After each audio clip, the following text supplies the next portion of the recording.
Oke, ya. Bismillahirrahmanirrahim. Assalamualaikum warahmatullahi wabarakatuh.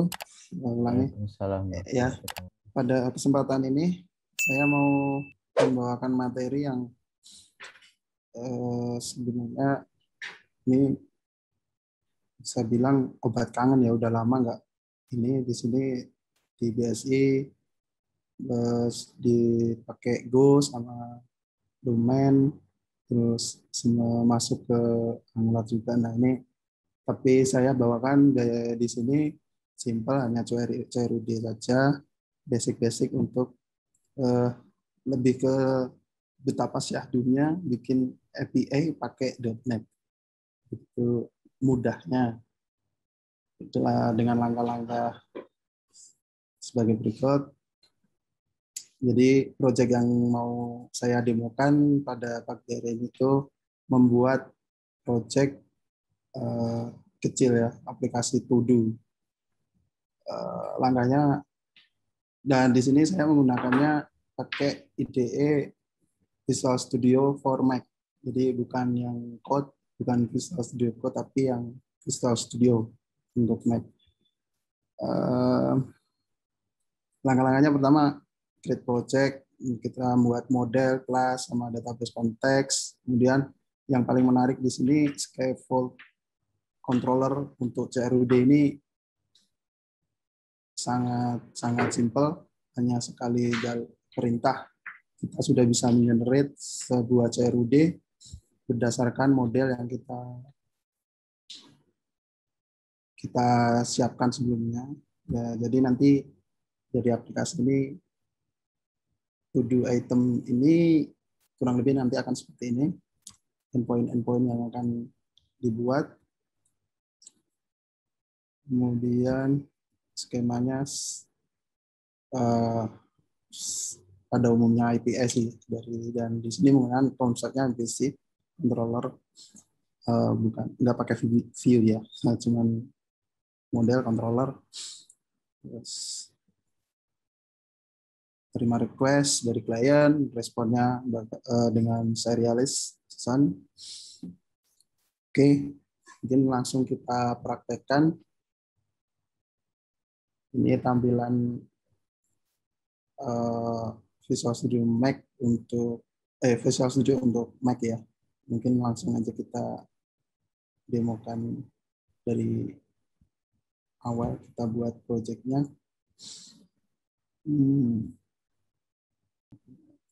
Jadi kita pilihnya aplikasi, terus kita pilih API. Kita klik next. Oke. Kita pilih yang terbaru aja, yang .NET 5. Next. Oke. Kita kasih nama dulu item. Sini kita milih lokasinya.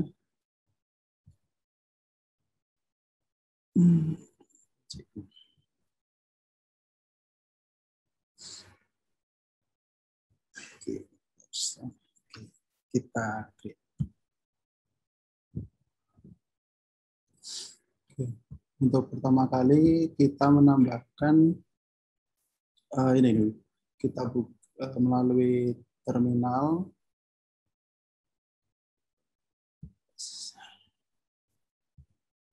Di sini kita membutuhkan library NuGet. Kalau di .NET nyebutnya NuGet. Ya. Di sini kita butuh paket Microsoft Entity Framework untuk kebutuhan eksekusi query ke data, akses data. Nah, di sini saya makainya yang in memory, jadi saya nggak pakai bener real database, tapi kayak memory, semacam memory stream. Jadi saya pakai paket yang in memory. Kita install.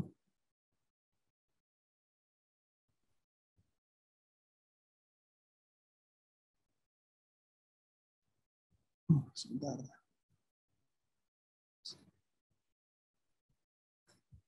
Oke.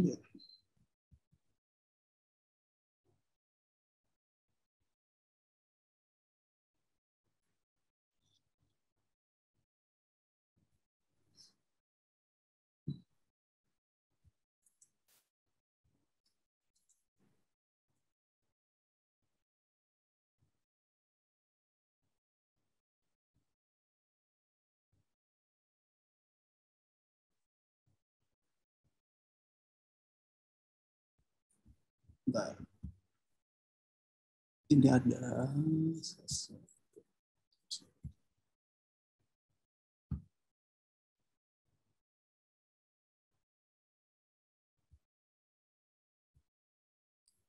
video item. Oke. Ya, berhasil kita menambahkan paket framework. Framework in memory udah masuk di sini. Kemudian langkah selanjutnya kita siapkan model.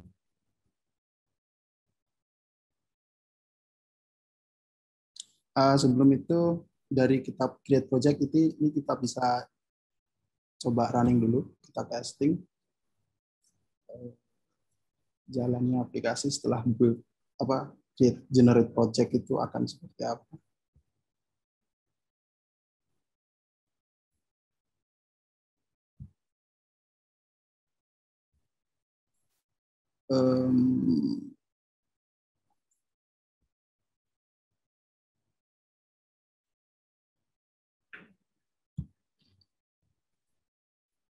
Ya, jadi tampilannya akan seperti ini.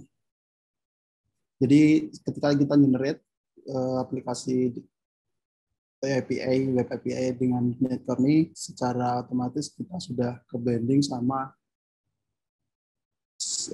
Swagger dengan karena ada sudah bawaan library atau package Swiss Buckle ASP.NET. Jadi di sini sudah tersedia satu contoh endpoint dengan Swagger-nya. Kita bisa testing langsung di sini. Secure. Ya, responnya akan seperti ini. Ini satu example endpoint ya dari kita generate project. Oke, kita lanjutkan ke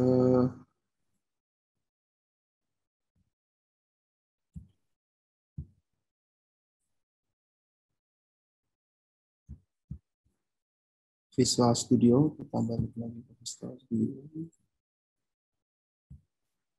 Oke, di sini selanjutnya kita akan membuat model ya.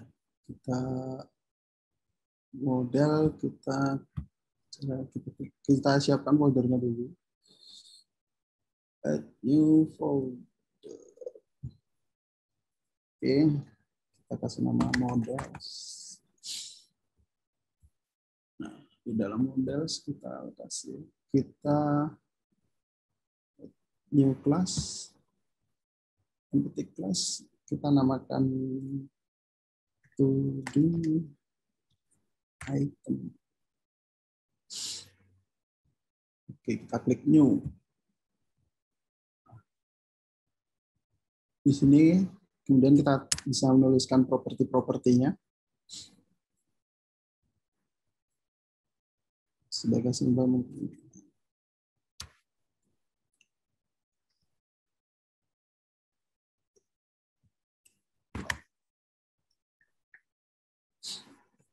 Ini ID.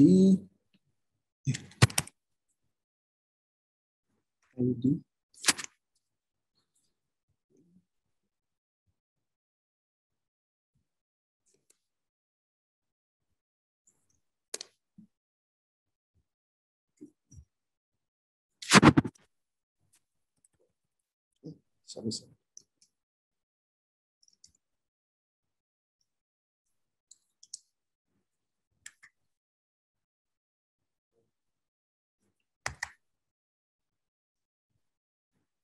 ID. Oke, properti keduanya kita bisa kasih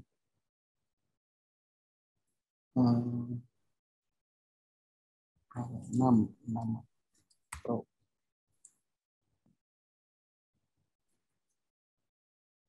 String name.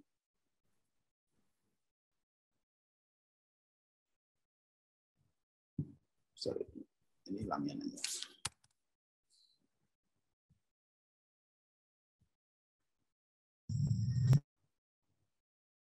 Oke, mungkin satu lagi properti.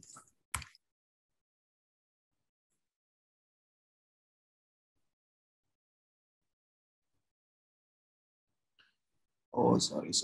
Ini ada salah.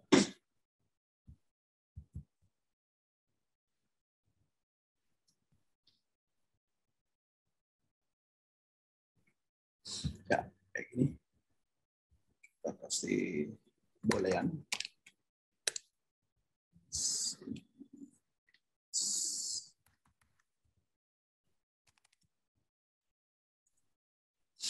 Oke, model sudah kita siapkan, save. Kemudian kita berikutnya menyiapkan data konteks untuk kelas untuk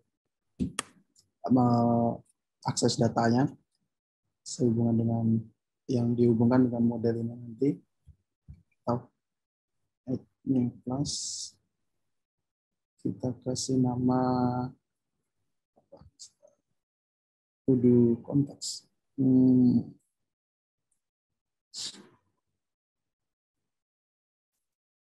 Ya, to do konteks. Konteks. Oke, di sini kita sebelumnya sudah tadi. Nah, di sini kita menggunakan paket yang tadi kita install, yang Entity Framework Core in Memory ini. Nah, ini dimanfaatkannya di sini untuk bikin konteksnya. Kita manggil, kita konstruk di sini. Cara konstruk di core itu tinggal kita tambahin 2. Kita panggil db. Kita nggak bisa yang konteks. Misalkan langsung ini. So potential fits. Using Microsoft Entity Framework Core kita ambil, kita gunakan using di atas. Oke. Setelah itu sini konstruknya di text option.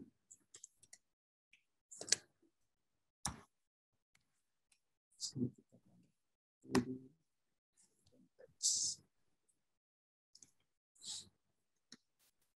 scan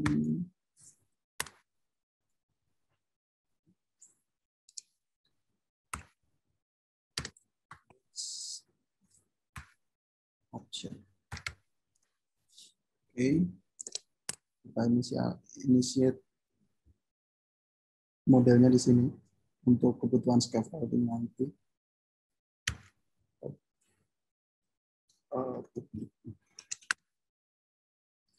DB set modelnya kita panggil.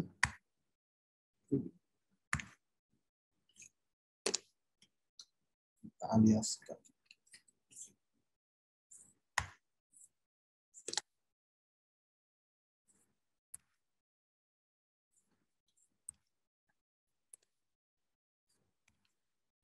Oke.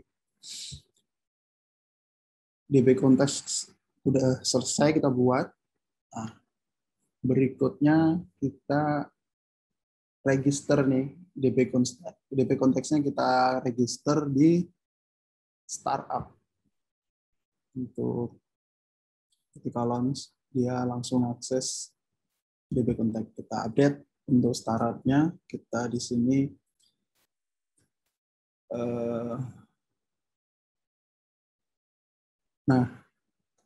karena tadi sebenarnya di demo kali ini saya nggak fokus ke Swagger-nya, jadi Swagger di sini saya komen aja. Kita nggak pakai tadi, cuman CRUD-nya saja. Untuk Swagger-nya kita komen aja.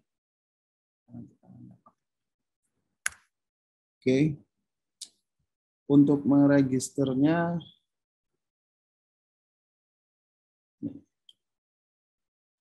di dalam configuration service ini kita tambahin manggil service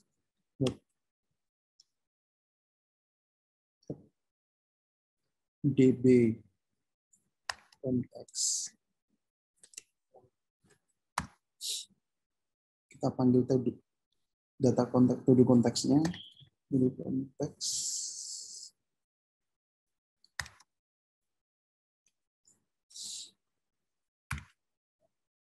Kita bisa langsung using.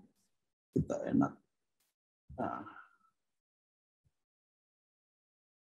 di sini terus kita aliaskan dulu.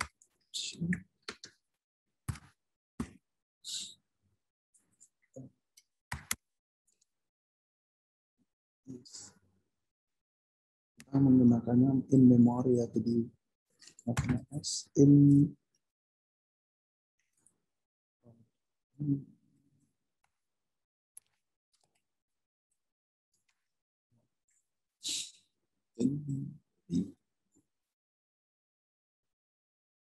database.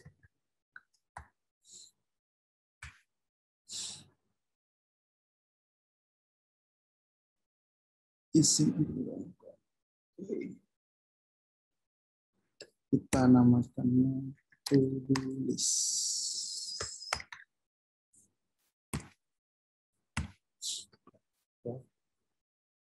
Sini. Otomatis jadi perubahan di startup ini kita hanya menambahkan satu baris ini untuk meregister data konteks tadi. Dan ada pemanggilan penggunaan library tadi, kita manggil model to-do-nya, otomatis kita send ke sini, sama ini package entity framework-nya juga untuk kebutuhan meregister untuk menggunakan memori semacam string memori gitu. Oke, kita lanjut. Sudah untuk penyiapan data konteksnya sudah selesai. Setelah itu, nah bagian paling menariknya nih, yang ketika kita mendevelop menggunakan .NET Core, menggunakan Visual Studio ya. Sebenarnya kalau pakai Visual Studio Code kita juga lebih ini lagi sih. Kita hanya main command line gitu, pakai CLI-nya .NET Core. Generate. Kalau pakai Visual Studio kita masih pakai kursor, klik kanan gini. Oke, selanjutnya kita akan generate controller dengan model dan data konteks yang sudah kita siapkan. Oke, kita masuk ke command line lagi, CLI. Kita menggunakan perintah-perintah CLI nantinya.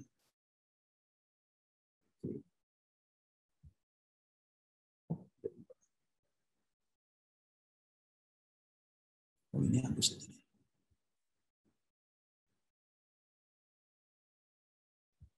Ya. Oh, stop dulu tadi. Nah, pertama sebelum kita harus menambahkan paket untuk generate code. Paketnya kita bisa langsung tambahkan di sini lewat command. .NET add package Microsoft Visual Studio Web Code Generation Design. Kita butuhkan.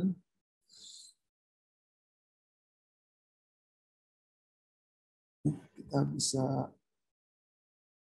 lihat apakah sudah desain sudah ya. Sebenarnya selain di command line, kita juga bisa nambahkannya melalui GUI manage package, terus kita cari, misalkan kita cari untuk berikutnya yang kita butuhkan entity framework design-nya. Oke, kita cari di sini. Kita cari nih. Kita akan install Microsoft Entity Framework Design. Kita ambil yang atas tadi. Kita klik Add Packet. Ya, otomatis. Nggak nambah dulu malah. Oke, kita lewat command line aja. Malah nggak nambah ya. Oke, kita lewat command line aja. Ternyata nggak jalan. Entah kenapa. Biasanya sih ya. Atau nunggu waktu ya. Oh iya nih, dia ada dependensi paket lain yang harus eh, minta persetujuan dari kita. Oke, kita acak aja. Ya, ya, dia nambah. Sudah. Paket berikutnya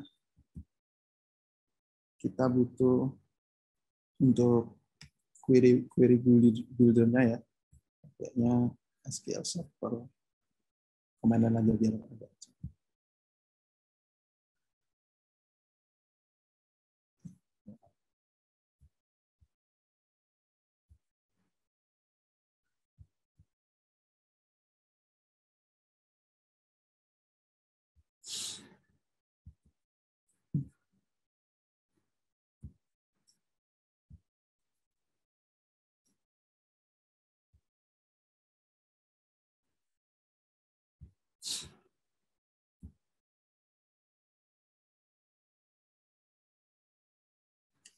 Oke. Entity Framework for SQL Server. Ini namanya aja sih SQL Server, tapi sebenarnya nggak kita nggak pakai database sama sekali di sini. Ini hanya untuk kita butuhkan itu untuk query builder-nya saja. Oke, sudah masuk dia paketnya. Ada lagi. Sekarang kita akan install code code generatornya. Code generatornya, toolnya.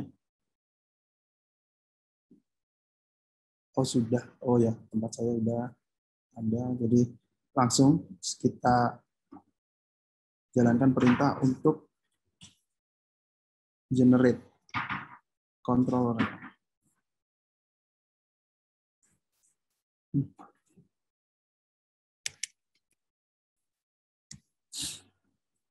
Oke. Jadi perintahnya .NET aslinya code generator, kita bikin controller, kita kasih namanya to do item controller, terus dia tipenya asynchronous, dia controller API dengan scaffold, dengan acuannya itu dengan model dengan tandanya dash M ini untuk memberitahu model yang mau kita jadi acuan adalah to do item. Kemudian data konteksnya, ya, DC ini data konteks yang mau kita pakai to do konteks. Ini harus ada di directory controllers. Oke, kita jalankan aja.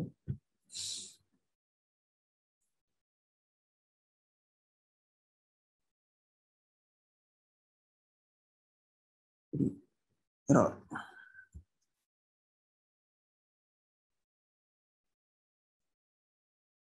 Oh, ini versi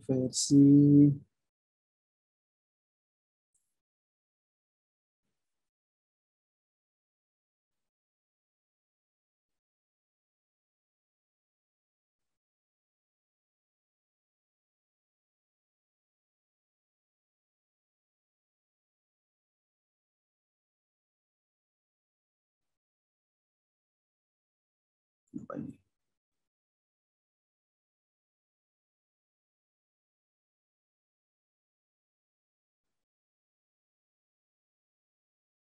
Sebentar.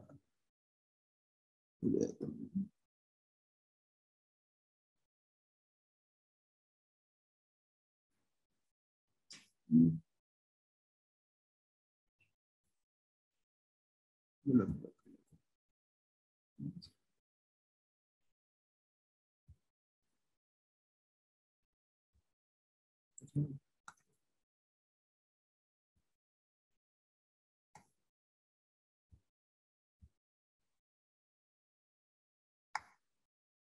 .NET, ASP.NET, kode generator, controller,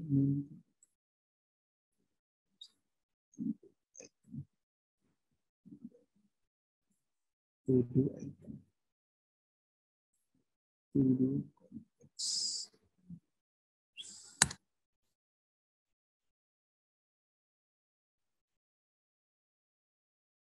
Sebentar.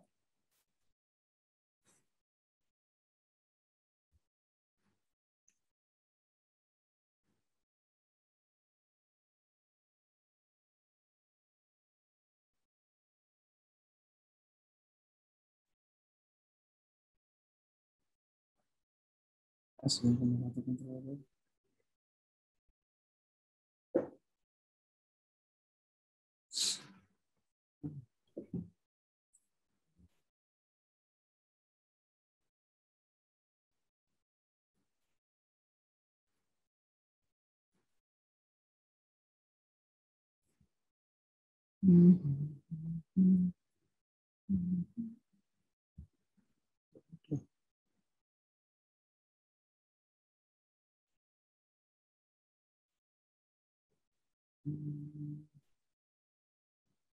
Sebentar.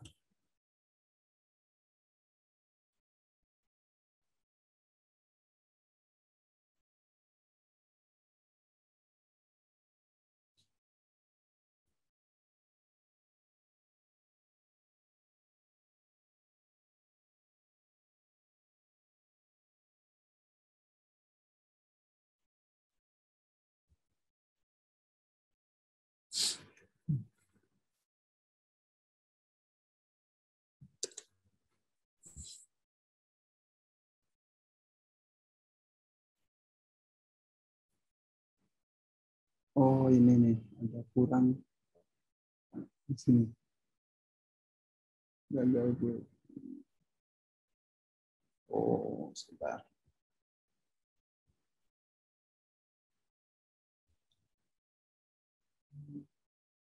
Oh kurang satu.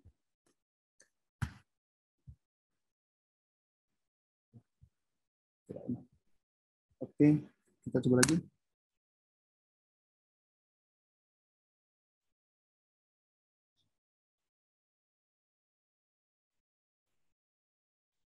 Ah, dia jalan.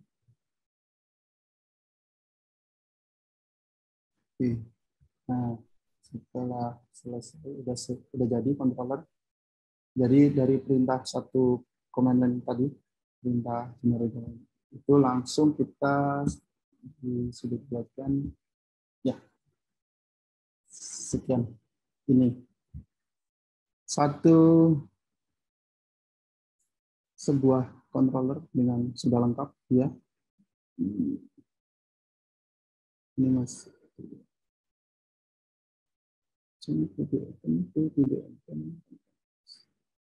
oh.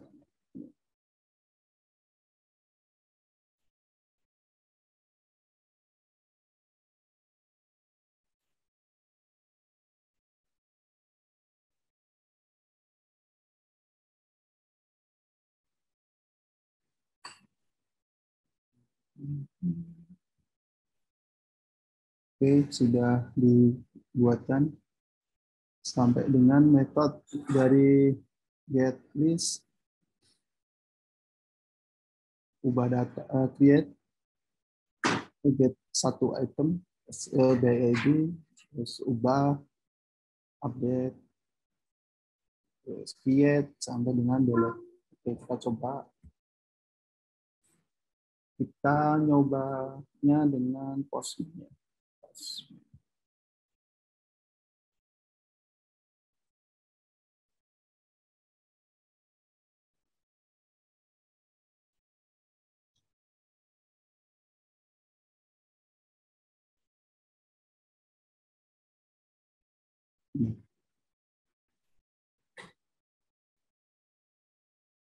Boleh.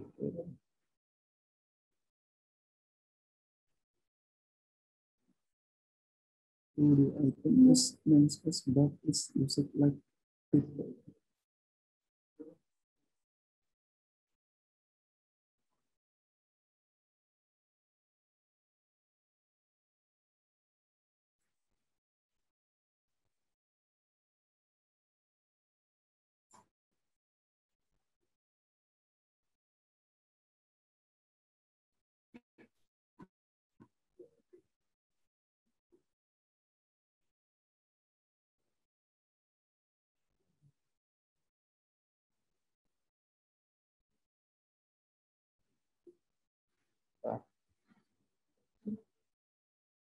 Hmm, penamaan.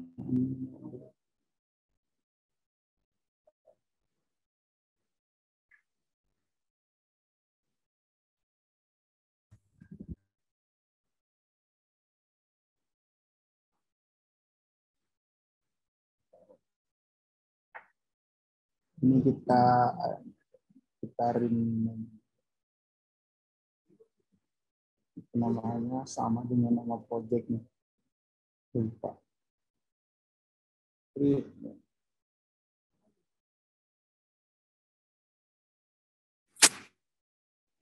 Studi mode. Oke, di sini kita rubah juga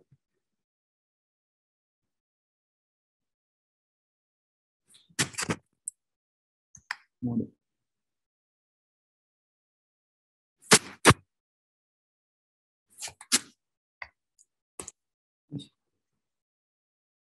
Oke, studi mode.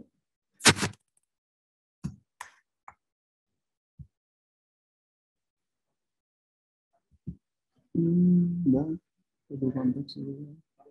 Oke, di controller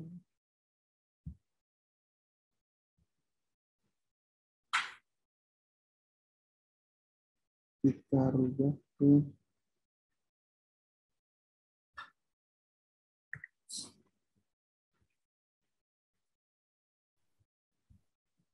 studi mode.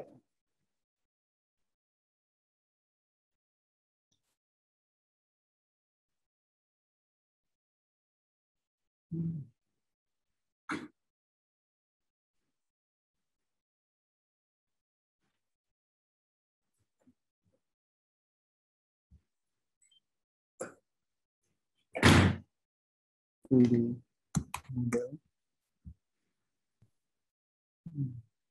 Studi mode.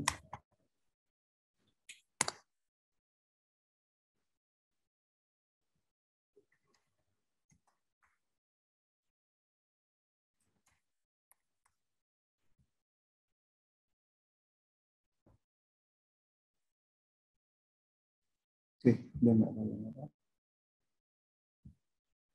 Coba kita running.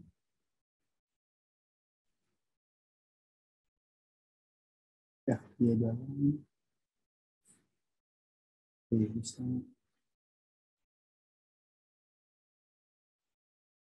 Oke, kita coba di Postman.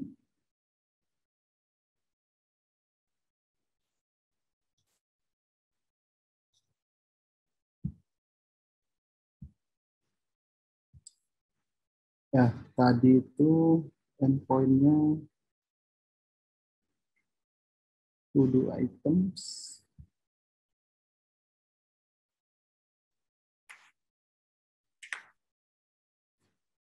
Coba.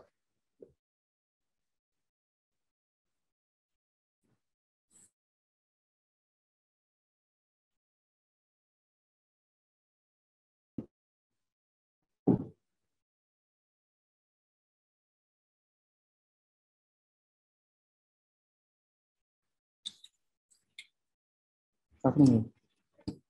Tes. Oke, kita coba untuk insert-nya, create, metode create-nya kita coba.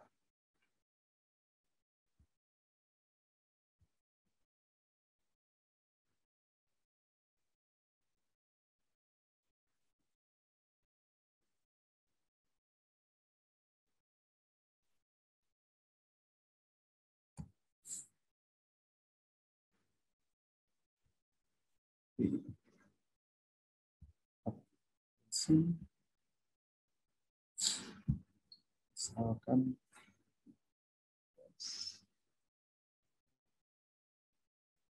ya, ya responnya created 200 itu respon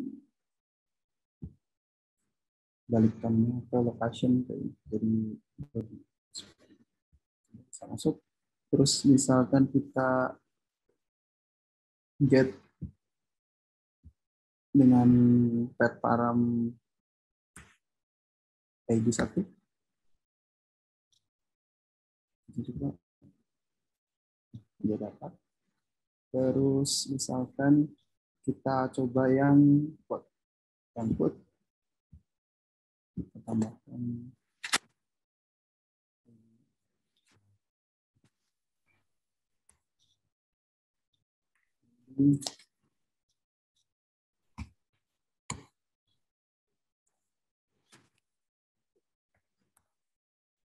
Oke, kita mau merubah ini misalkan kita jadi epic.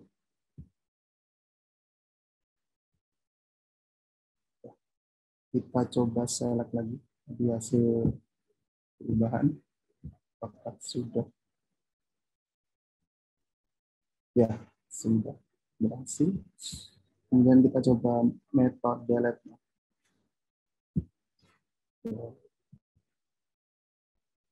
Kita coba cek lagi get ID1, dia not found, nggak ada. Kalau kita list, get listnya juga datanya sudah kosong, jadi di memori sudah dihapus. Oke, mungkin jadi kesimpulan dari apa yang saya demokan ini sebenarnya begitu simpelnya ketika kita bikin sebuah CRUD untuk sebuah operasi untuk akses data sebuah tabel. Dalam kasus contoh ini satu tabel ya, satu model mewakili satu tabel. Tentunya ini lebih sederhana, nanti pengembangan lebih konsepnya lebih kompleks lagi itu bakal ada join segala macam antara model gitu. Untuk hari ini kita sudah selesai membuat satu CRUD untuk satu tabel, satu model dengan satu langkah, satu garis command line CLI generate controller di Detector. Oke, mungkin sampai di sini materi yang saya sampaikan.